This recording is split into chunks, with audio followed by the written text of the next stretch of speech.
Sir ఇప్పుడు జీవిత రాష్ట్రాల గురించి నేను మాట్లాడుతాను. చాలా గౌరవం ఇచ్చాను దానికి.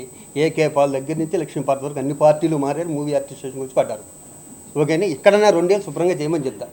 ఇది నేనేం చేస్తాను, దీని గురించి ఆవిడ గురించి ఏం మాట్లాడతాను చెప్పండి. అనుభవం తక్కువ. ఆవిడ నేను మాట్లాడుతుంది. ఇప్పుడు మీరు చెక్కుల మీద సంతకం, పక్కన సెక్రటరీ ఉన్నాడు. సెక్రటరీ కూడా చెప్పలేదమ్మా నేనే జనరల్ సెక్రటరీ అని. ఆయన జనరల్ సెక్రటరీగా ఆఫీస్ పనులని ఆయనే చూసుకోవాలిగా. రెసిడెంట్ కన్నా జనరల్ సెక్రటరీ పోస్ట్ చాలా గొప్పది. ఇప్పుడు ఇందాక మీరు అన్నారే ఇన్సూరెన్స్ ఏం చేసినది, జనరల్ సెక్రటరీ ఇన్సూరెన్స్ పని. ఇంకా అన్ని పనులు నేనే చేస్తాను కాబట్టి అది నేనే సమాధానం మీతో చెప్పుకోవాలి తప్పితే ఇప్పుడు జనరల్ సెక్రటరీ గారు ఆయనే అండి.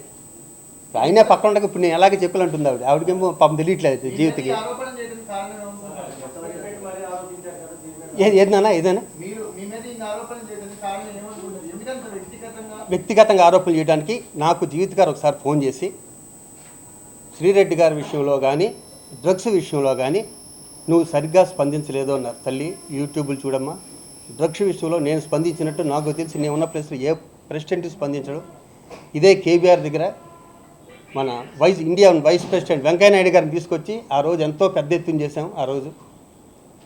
రెండోది ఏంటంటే వాళ్ళు బ్రదరే డ్రగ్స్ అమ్ముతుంటే ఇక్కడ పట్టుకున్నారని నేను పేపర్లో చూశాను, టీవీలో చూశారు. వాళ్ళు బ్రదర్ అమ్ముతుంటే మరి అమ్మేడు నేనైతే చూడలే, నేను పేపర్లో చూసి న్యూస్ చెప్తాను. ఒక వ్యక్తి లేని వ్యక్తి గురించి నేను అసలు మాట్లాడకూడదు, పాపం కూడా. అలా నా జీవిత గారి బ్రదర్ ఇలా డ్రగ్స్ అమ్ముతుంటే చెక్ పోస్ట్లో దొరికాడని పట్టుకున్నట్టు పేపర్లో వచ్చింది, టీవీలో వచ్చింది. దానికి నేనేం స్పందిస్తా? పోలీసుల దగ్గర నేను తీసుకురాగల హక్కు నాకు ఉంటుందా? దాన్ని నాదే శ్రీరెడ్డి గారి విషయం ఇవ్వద్దని కామ్గా ఉండడానికి ఇవ్వద్దని జనరల్ సెక్రటరీ గారు చెప్పారు. మెంబర్షిప్ ఇవ్వద్దు అనుకున్నాం. ఇంకో చోట నుంచి పెద్ద నుంచి ఎమ్మాని వచ్చింది. నా ప్లేస్లో మీరుంటే మీరు ఏం చేస్తారు చెప్పండి. పోనీ అవతల నుంచి అడిగింది ఒక అమ్మాయి, ఇమ్మని ఒకరు చెప్తారు, ఇస్తే రాజీనామా చేస్తామని ఒకరు చెప్తారు, ఇవ్వకపోతే ఊరుకోమని ఇంకొకరు చెప్తారు.